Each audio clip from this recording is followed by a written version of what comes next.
Hola a todos, mi nombre es Sebastián Terrones, estamos en el coloquio virtual económico y administrativo del UVEC.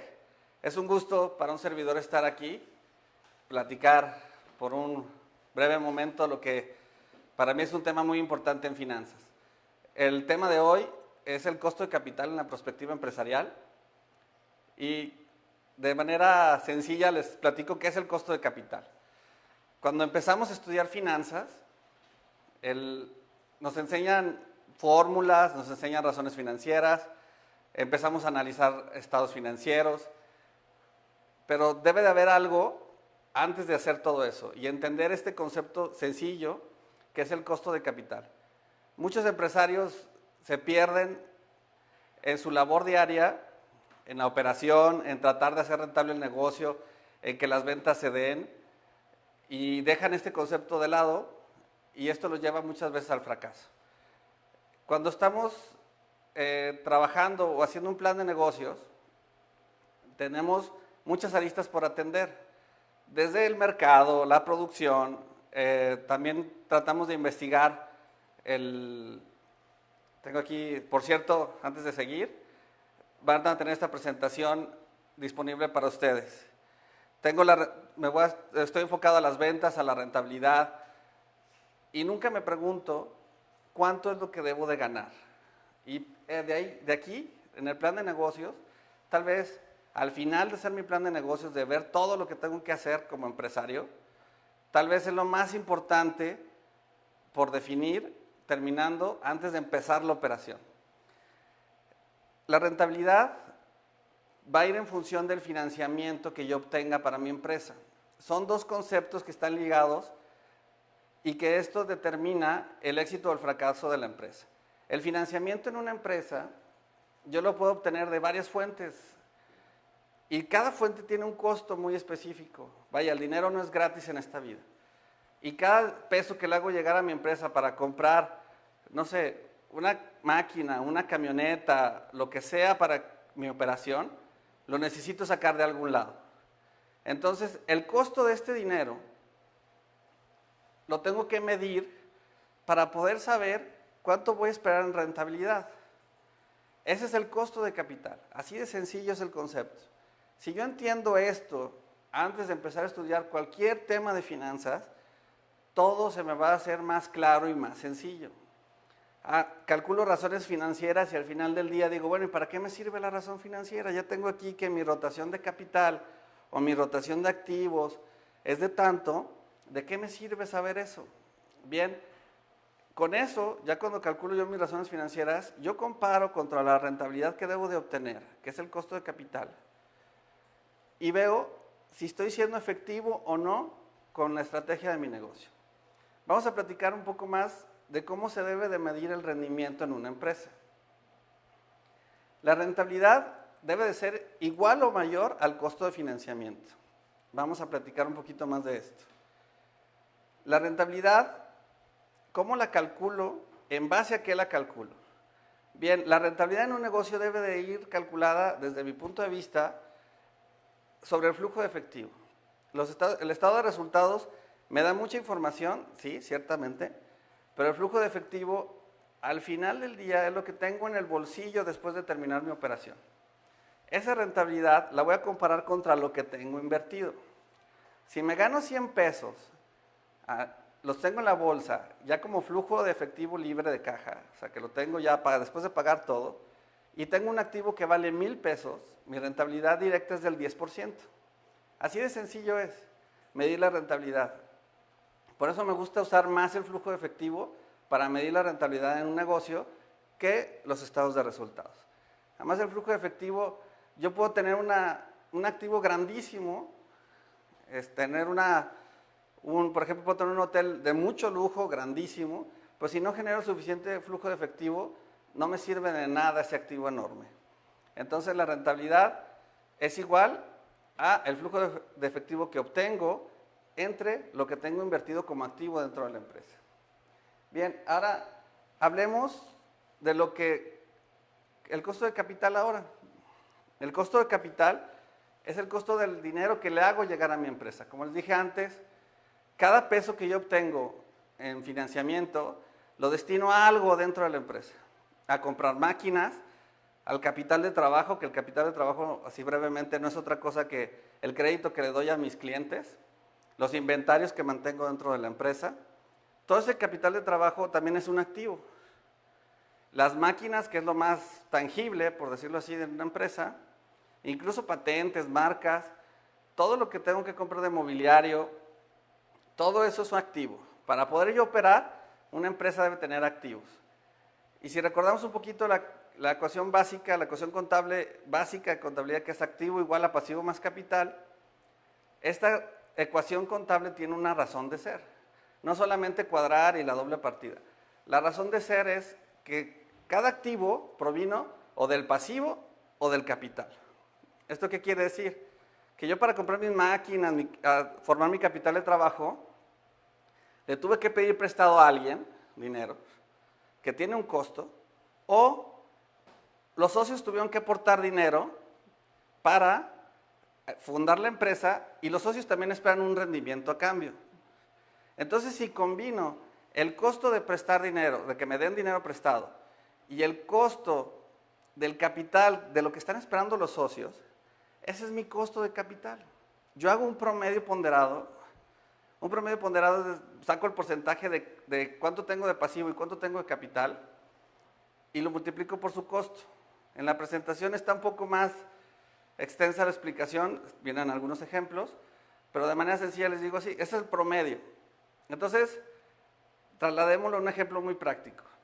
Yo tengo una empresa, tengo que comprar un camión que vale $1,000,000 y pido la mitad prestada al banco y la otra mitad se lo pido a los socios. ¿Bien? ¿Cuál va a ser mi costo de capital? Imaginemos que el banco me presta al 10% y los socios esperan un 20% de rendimiento por su inversión. Entonces, yo debo de generar suficiente rendimiento para pagar los intereses, aparte del capital de lo que me den en préstamo, y darle el rendimiento a los socios también del 20% que ellos esperan. Si solamente tuviera un activo, el cálculo es muy sencillo. ¿Qué rendimiento debe de dar mi camión que estoy comprando? Este camión que me costó $1,000, $1,000,000. El 50% lo multiplico por el 10% que me está costando la deuda, y el otro 50% lo multiplico por el 20% que me cuestan los accionistas. Mi costo promedio es el 15%. Entonces, este 15%, si yo no lo cumplo con mi camión funcionando, si no cumplo ese objetivo del 15%, a alguien le voy a quedar mal, a los accionistas o a quien me está prestando el dinero. Los intereses el banco espera cobrarlos. Entonces, por lo general primero pagamos a los acreedores, al banco, a los pasivos más inmediatos, y al final dejamos a los accionistas. Es muy probable que si no tengo el 15% quede mal con los accionistas y le dé menos rendimiento del que ellos esperaban. Y es cuando la empresa empieza a perder valor y los accionistas se empiezan a desmotivar, o los accionistas simplemente miden el costo de oportunidad de mantener una inversión en esa empresa o moverlo a otro lado.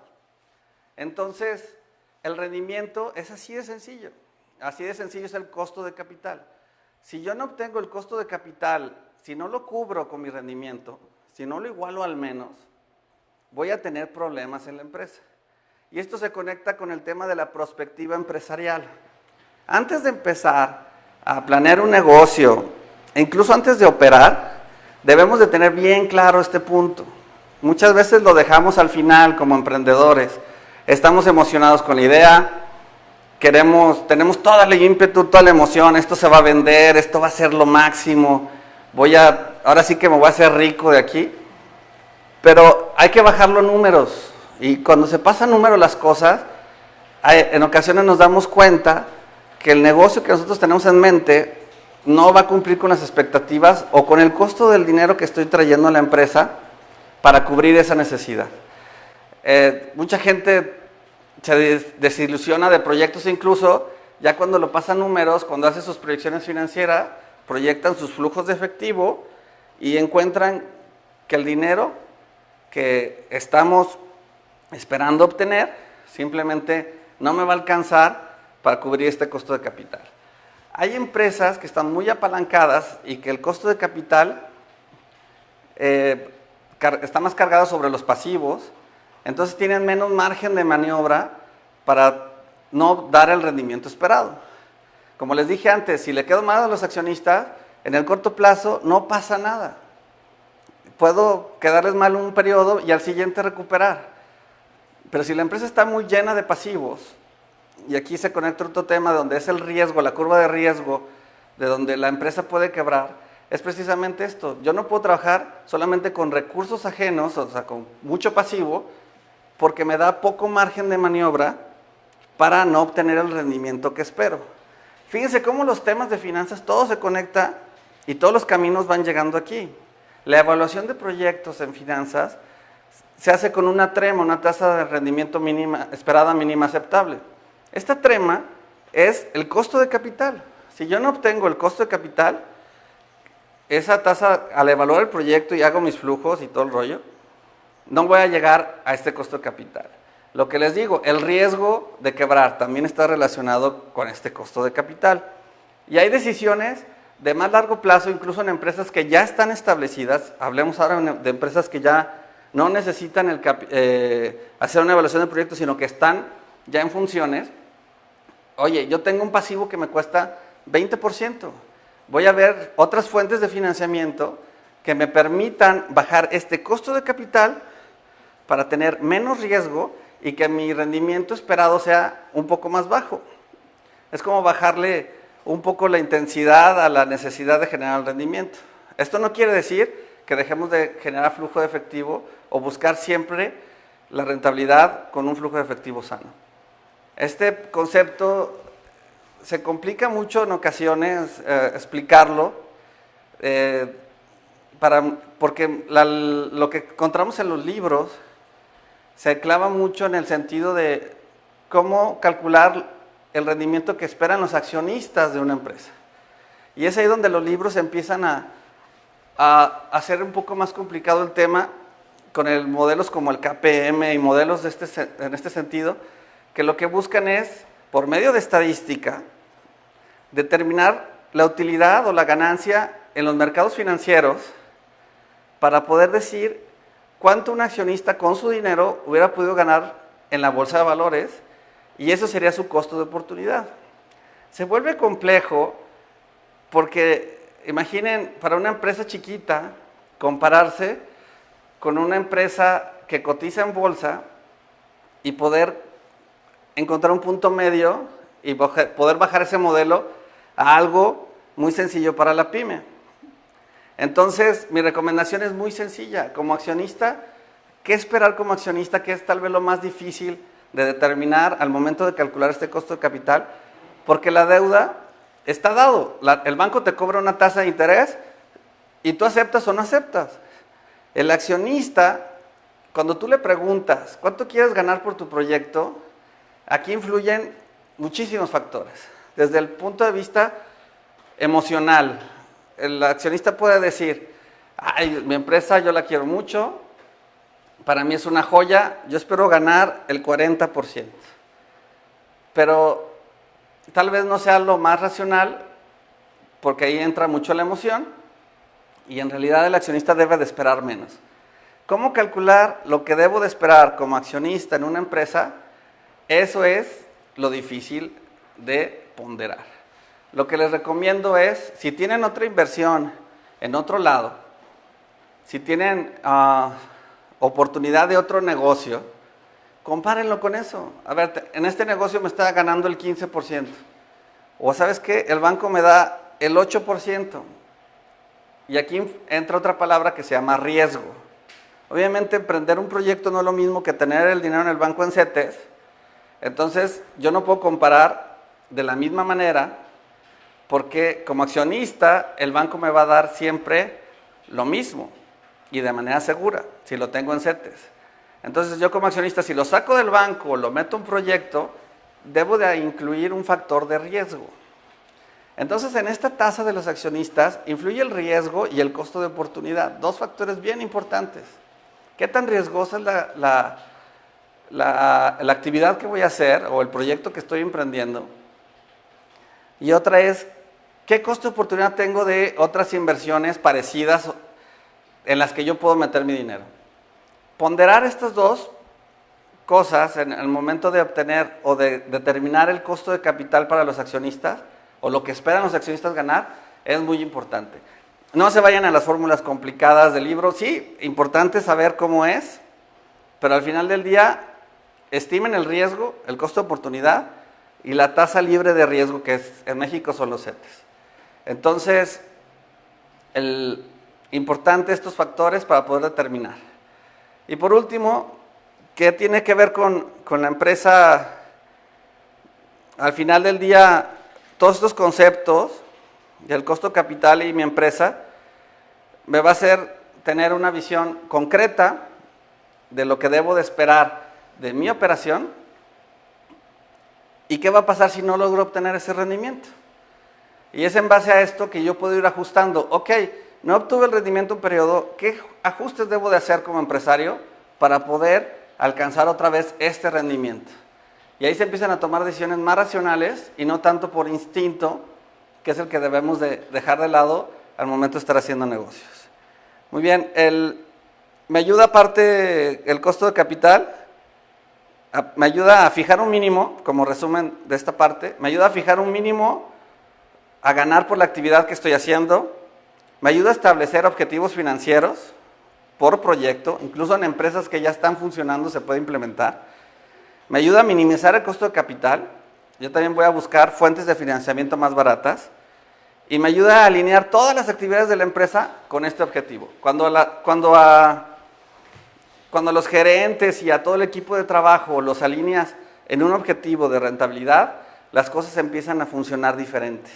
Incluso los bonos, las metas de año, empiezan a volver muy objetivas y deja de ser subjetiva la evaluación de todo el personal. Empieza a tener sentido que el rendimiento es lo que busca la empresa y en ese sentido nos alineamos todos dentro de la empresa para obtenerlo.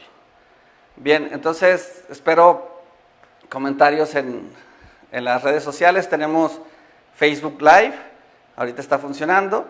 También tenemos el foro del coloquio. Yo quedo aquí a sus órdenes para contestar preguntas. ¿Tenemos alguna ahorita pronto?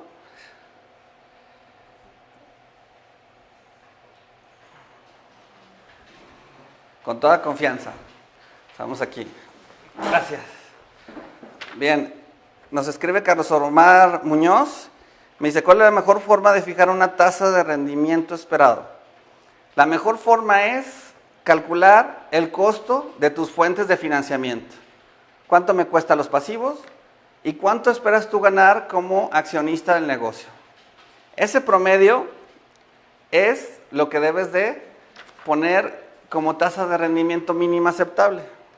En la presentación que les vamos a mandar, vienen ejemplos numéricos de cómo hacer esto. Y la mejor forma es eso, obtener el costo de cada cosa, y ese es el mínimo. Es como para no quedarle mal ni al banco o tus proveedores, los pasivos, ni quedar mal con los accionistas. Así es como se puede fijar. Gracias.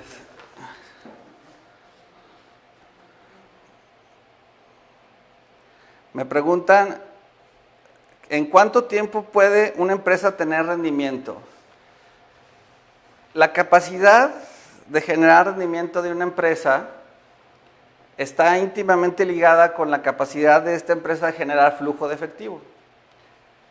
Aquí la naturaleza del negocio dictará esto, ¿no? Hay empresas, por ejemplo, farmacéuticas, que en investigación tardan años para generar un producto, y pues su flujo de efectivo no empieza a generarse sino hasta que obtienen un producto que se pueda vender en el mercado. Es un ejemplo muy radical. También hay minas que tardan haciendo investigación mucho tiempo, y en todo ese tiempo es puro gastar, sacar dinero, invertir, y hasta después empiezan a generar flujo de efectivo. Entonces, depende de cada empresa el tiempo para que pueda generar rendimiento.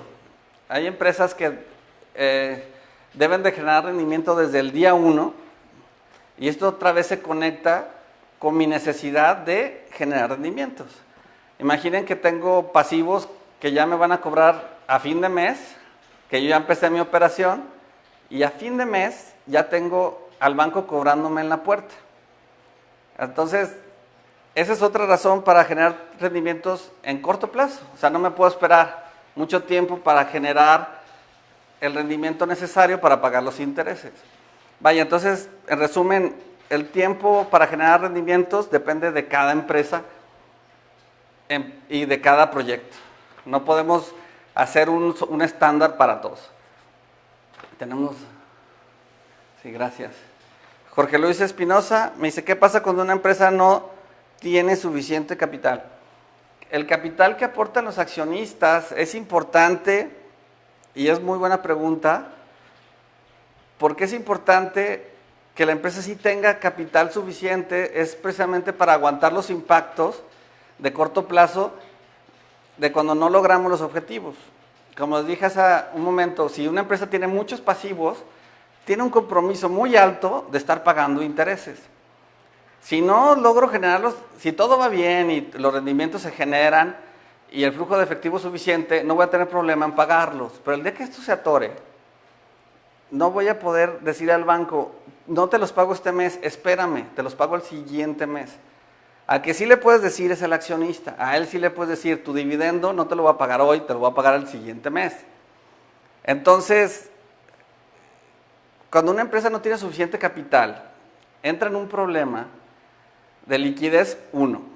2, de riesgo de quebrar. Entonces, es mejor tener un colchón de capital y sobre todo al inicio de un proyecto, es mejor tener la mayor cantidad de capital aportado posible. No depender tanto de préstamos. ¿Por qué? Porque esto me va a hacer tener una operación más tranquila al inicio, que es donde necesitas más tranquilidad financiera para que tu proyecto prospere. Entonces, sí es muy importante tener el capital aportado de parte de los socios para poder aguantar esto. Tenemos otra pregunta, nos dice Cristian Flores, ¿en cuánto tiempo puede un negocio saber si es rentable? Pues desde el día 1, desde el flujo de efectivo, no hay pierde. ¿Sabes qué? Estoy generando 10 pesos de flujo de efectivo y calculándolo son entradas de dinero menos salidas de dinero. Ese es el flujo efectivo, así de sencillo. No hay que quebrarse la cabeza en fórmulas matemáticas ni financieras. Es cuánto dinero entra, dinero, nada de que cuentas por cobrar, ni pagarés, es cuánto dinero estoy cobrando y cuánto dinero saliendo. Al final, el balance, ese es el flujo efectivo y este me va a decir si es rentable mi negocio o no. Y en base a esto lo puedo medir. María Luisa Gutiérrez, ¿cómo puedo calcular el costo de un producto artesanal? Mi negocio no tiene suficiente flujo. Muy bien, aquí interesante la pregunta. El costo de capital para un producto artesanal, ahí tiene que ver mucho con las fuentes de financiamiento que estés utilizando para tu operación. Me imagino que casi todo lo pones tú. Entonces, tienes que calcular cuánto quieres ganar tú. Si no tienes préstamos, si solamente es tu trabajo y la artesanía y con medios propios tú compras tu materia prima, piensa cuánto debes de ganar tú para poder sostener la operación del negocio. Número 1, sostenerla. Y 2, que te permita a ti ganar un sueldo. Calcula eso y ese va a ser un sueldo que tú consideres que es bueno por tu actividad y calcula eso como tu costo de capital, como el flujo de efectivo que debes de generar al mes y ese va a ser tu costo de capital. Y en base a eso, lo que esté arriba de eso, lo puedes reinvertir para hacer crecer tu negocio. Y el suficiente flujo, el flujo efectivo tiene que ver con ventas, con echarle ganas a vender, con salir a echarle ganas en la operación. Eso sí tiene que ver todo con ventas. Sara Ojeda nos pregunta, ¿cómo afecta la estructura de capital en el área de capital humano? La estructura de capital para la estructura... Pues vaya, el establecer objetivos motiva a la gente. O sea, si yo tengo claro cuánto tengo que ganar como empresa y en base a eso a tus empleados o a la gente que trabaja en equipo, no necesariamente deben de ser gente que esté contigo todo el día, y le fijas objetivos de rendimiento y en base a eso pones bonos, la gente se siente motivada y se siente incluida en el proyecto de la empresa. Cuando eres claro cuánto debes de ganar, todo se vuelve sencillo. Cuando es ambiguo este término, y lo he podido ver en empresas, cuando no sabes cuánto debes de ganar, todo se vuelve ambiguo. Piensas que estás trabajando mucho, pero en realidad no sabes cuánto estás produciendo o apoyando al flujo de efectivo de la empresa. Se escucha feo, yo sé que todo se traduce a dinero, ¿no? Al final del día, y en capital humano es un área que debe de abordarse de una perspectiva, pues humanista propiamente, que a mí me gusta verlo así, pero al final del día todos tenemos un trabajo por un objetivo, ¿no? Y también la sustentabilidad de un negocio debe ser parte de nuestros objetivos como personal que trabajamos en una empresa. Yo también debo de asegurar como empleado que el negocio va a seguir existiendo. Si no, imagínense, pues ¿para qué me sirve trabajar 2 años en una empresa que se va a ir a la quiebra porque yo no estoy trabajando en una rentabilidad? Se traduce a dinero, pero el objetivo ayuda para que las cosas sean más claras para todos en cualquier trabajo. Tenemos a María Acés, nos pregunta, ¿qué diferencia hay entre el flujo de efectivo y las utilidades del estado financiero?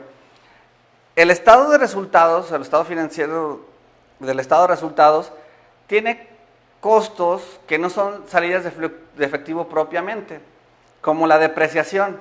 La depreciación no es una salida de efectivo. La depreciación se toma como un costo del desgaste de las máquinas o de las cosas que tenemos, o de los activos, y se debe tomar, y se toma así porque tengo que reponer los activos algún día. Y si no lo tomo dentro de un estado de resultados, caigo en problemas de volver a reponer eso. Además que para cuestiones fiscales me sirve, tiene otras implicaciones el estado de resultados. Y el flujo de efectivo simplemente mide entradas y salidas de dinero. Y lo que me queda después de que saqué el dinero.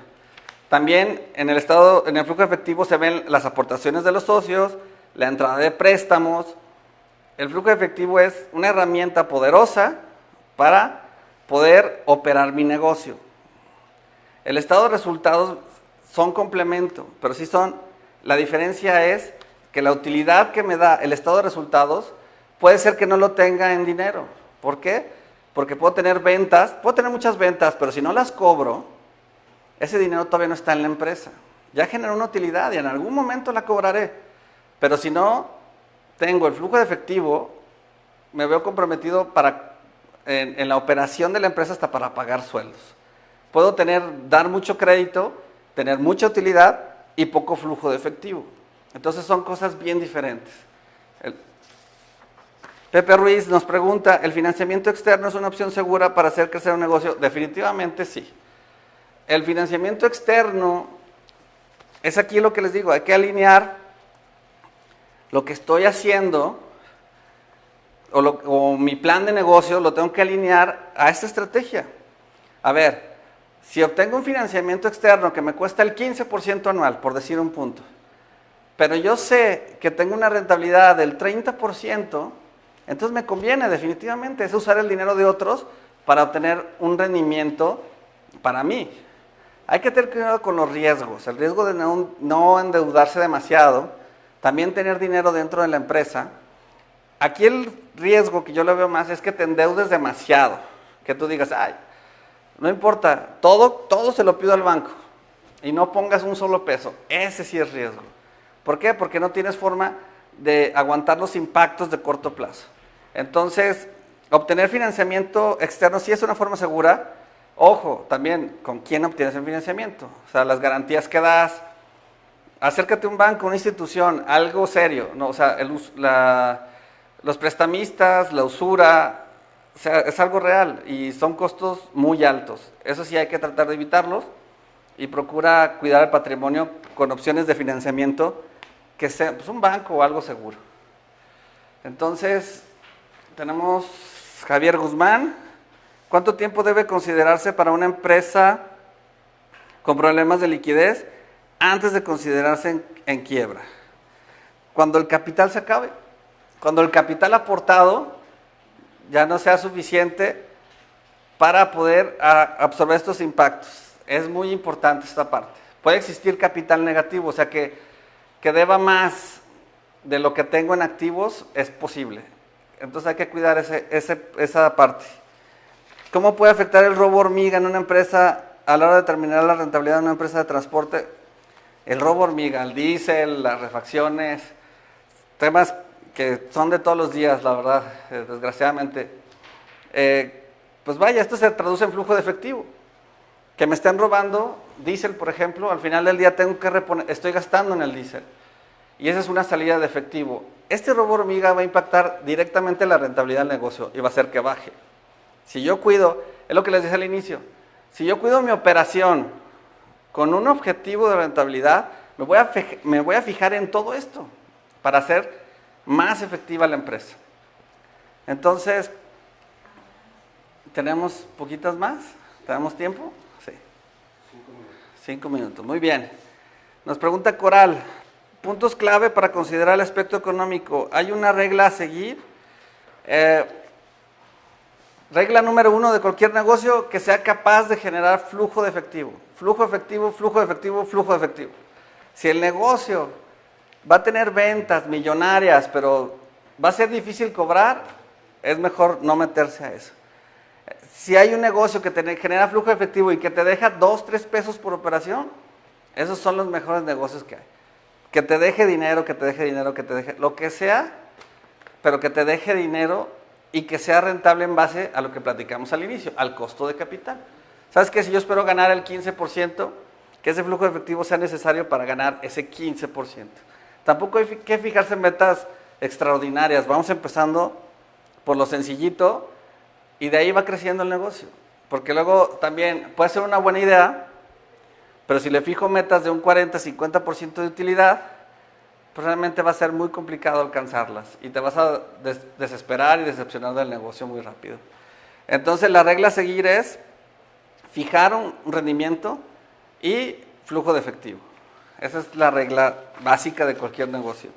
Raimundo Banda, ¿cuánto tiempo es un periodo sano para amortizar los pasivos de una manera que no afecte el flujo de efectivo? Es buena pregunta. ¿Qué tanto tiempo me puedo yo comprometer con un pasivo? Definitivamente depende del flujo de efectivo de la empresa.